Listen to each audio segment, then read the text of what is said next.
Hey guys, my name is Anuradha. Welcome to our channel GK Guidance and Knowledge. Happy morning to all of you.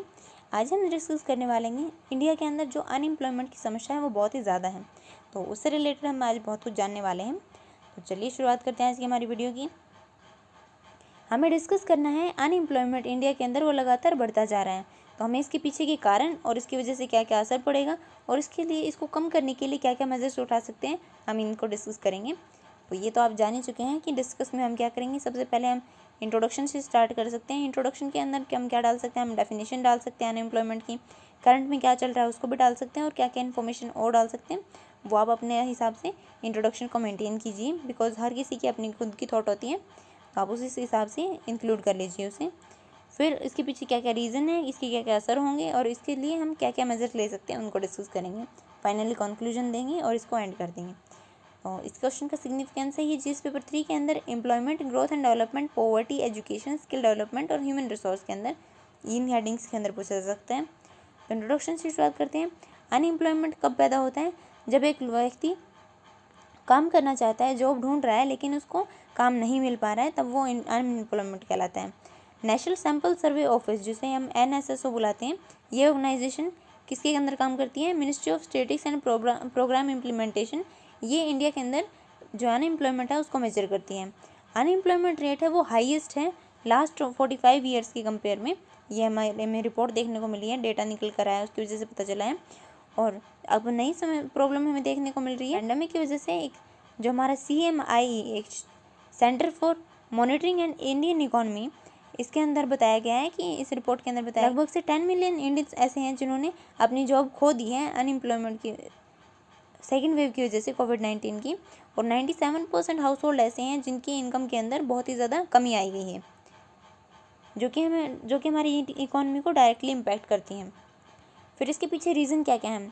हमारी population बहुत ज़्यादा है, उसके पास awareness भी कम है और हमारे पास डेटा भी अवेलेबल नहीं है, जैसे कि माइग्रेंट लेबर्स का डाटा हो। फिर वोकेशनल ट्रेनिंग की भी कमी देखने को मिलती है। एजुकेटेड पॉपुलेशन भी नहीं है हमारी, जिसकी वजह से जो स्किल्ड लेबर है उसकी कमी देखने को मिलती है। और अनस्किल्ड वर्कर्स हैं, उनको काम करना पड़ता है अनऑर्गेनाइज सेक्टर के अंदर। मेन रीज़न जो है स्ट्रक्चरल अनएम्प्लॉयमेंट का, उसके पीछे क्या है? क्योंकि एजुकेशन है वो स्कूल और कॉलेजेस के अंदर वो आज के करंट में जो हमारी इंडस्ट्रीज़ हैं उनकी रिक्वायरमेंट्स को फुलफ़िल नहीं कर रही हैं, ये भी हमारी प्रॉब्लम है। डिस्क्रिमिनेटरी प्रैक्टिसेस भी देखने को मिलती हैं, जैसे कि वुमेन और मैन के बीच में काफ़ी सारी प्रॉब्लम होती है, जैसे कि उनको वेज कम दिया जाता है एक दूसरे कंपेयर में, उनके साथ में सेक्सुअल हैरेसमेंट, अब्यूज़ और ऐसी ही काफ़ी सारी और हरकतें भी देखने को मिलती हैं। फिर इंडिया है वो डायरेक्टली जंप कर गया है, जो हमारा प्राइमरी सेक्टर है हम उससे डायरेक्टली जो हमारा टर्सरी सेक्टर है उसके ऊपर जंप कर गए हैं। और बीच में हमारा जो एम्प्लॉयमेंट वाला सेक्टर है, जो हमारा मैन्युफैक्चरिंग सेक्टर है, उसको हमने इग्नोर कर दिया है। उसकी वजह से भी काफ़ी ज़्यादा अनएम्प्लॉयमेंट देखने को मिलता है, क्योंकि वो सबसे ज़्यादा जो एम्प्लॉयमेंट अपॉर्चुनिटीज़ है वो प्रोवाइड करवाता है। जो लेबर इंटेंसिव सेक्टर है, जैसे कि कॉटन है, लेदर है, वो काफ़ी ज़्यादा सफ़र कर रहे हैं स्लो डाउन की वजह से, क्योंकि वहाँ पे प्राइवेट इन्वेस्टमेंट ऐसी देखने को नहीं मिल रही है। फिर प्रोडक्टिविटी है वो भी कम हुई है, जैसे कि एग्रीकल्चर है उसके अंदर प्रोडक्टिविटी नहीं देखने को मिल रही है। अल्टरनेटिव अपॉर्चुनिटीज़ भी नहीं बच जाती हैं जो एग्रीकल्चर के अंदर जो लेबर काम करते हैं उनके लिए, जिसकी वजह से ट्रांजिशन देखने को मिलता है। और भी काफ़ी सारे इश्यूज़ हैं, जैसे कि लीगल कॉम्प्लेक्सिटीज़ देखने को मिलती हैं, इंफ्रास्ट्रक्चर की कमी देखने को मिलती है, फाइनेंस और फंडिंग की भी कमी देखने को मिलती है। स्टेट है वो सपोर्ट नहीं करता है, और जो है लिंकेज है वो भी देखने को नहीं मिलती है मार्केट के अंदर और स्मॉल बिजनेसेस के अंदर, जिन्हें हम MSME बुलाते हैं, उनके अंदर भी हम ऐसे भी दिखा सकते हैं इनको। आप इसको PDF के अंदर से पढ़ लेना। वैसे जो हमने पहले डिस्कस किया मेनली वही है इसके अंदर। फिर इम्पैक्ट क्या हुए हैं अनएम्प्लॉयमेंट के? इसकी वजह से पर्सनल और सोशल दोनों ही कॉस्ट बढ़ गई हैं। इसकी वजह से क्या हुआ है, जो सीवियर हो गई है हमारे, मतलब कि पैसे की कमी होने की वजह से पॉवर्टी के अंदर चले गए हैं, उनको ज़्यादा से ज़्यादा उधार लेना पड़ रहा है, होमलेस हो गए हैं, उनके पास घर नहीं है खुद का।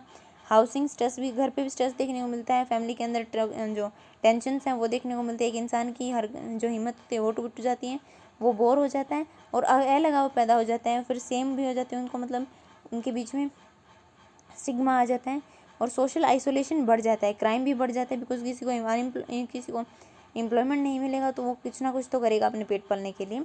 फिर कॉन्फिडेंस है वो भी कम हो जाता है और जो सेल्फ स्टीम है वो भी हो जाती है। फिर जो लेबर है उसकी स्किल है, जो उसके पास स्किल है वो भी उनकी भी कमी हो जाती है, उनके अंदर भी प्रॉब्लम देखने को मिलती है और हेल्थ भी ख़राब हो जाती है। इनकी वजह से ये जो अनएम्प्लॉयमेंट की ड्यूरेशन बढ़ती है उसके साथ साथ बढ़ती रहती हैं सारी प्रॉब्लम।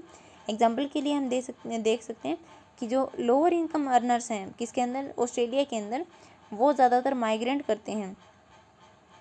उन्होंने काफ़ी ज़्यादा माइग्रेशन किया है इस वर्ष। आप इसे ऐसे भी दिखा सकते हैं।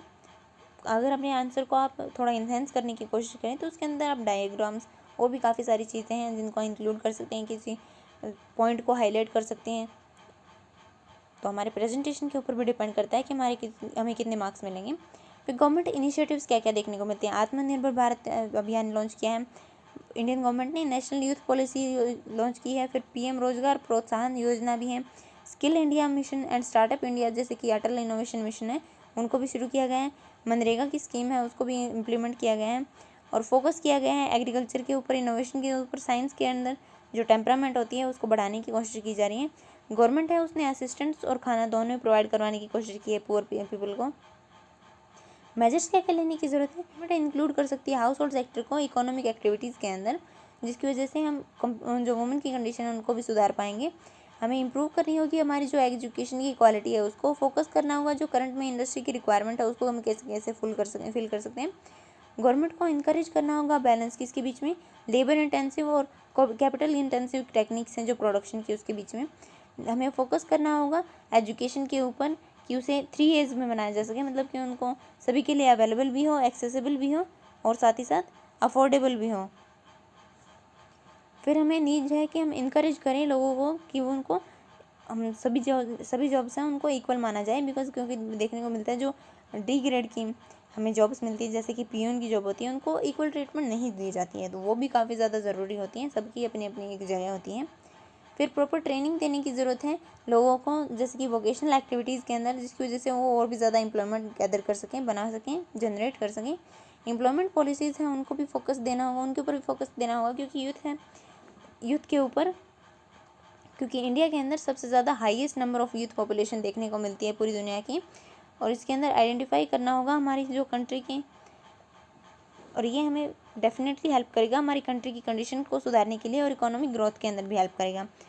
जो डेटा रिलीज़ किया गया है फाइनेंस मिनिस्ट्री के द्वारा उसके अंदर बताया गया है कि 10 मिलियन गवर्नमेंट जॉब है वो सेंट्रल गवर्नमेंट के द्वारा सेंट्रल गवर्नमेंट के अंदर वो वेकेंट है, जिसका मतलब है 2019 के डाटा है ये, जिसका मतलब है कि 22.7% है अप्रोक्सीमेटली लगा सकते हैं, जो कि 4 मिलियन अप्रूव पोजीशन है इंडिया के अंदर। उनको भी फिल करने की ज़रूरत है क्योंकि उनकी वजह से भी काफ़ी ज़्यादा प्रॉब्लम हो जाती है। अगर वो फुल होंगी तो फिर हमें टेंशन कम होगी और हमारे जो काफ़ी सारे यूथ हैं उसको जॉब भी मिल जाएगी।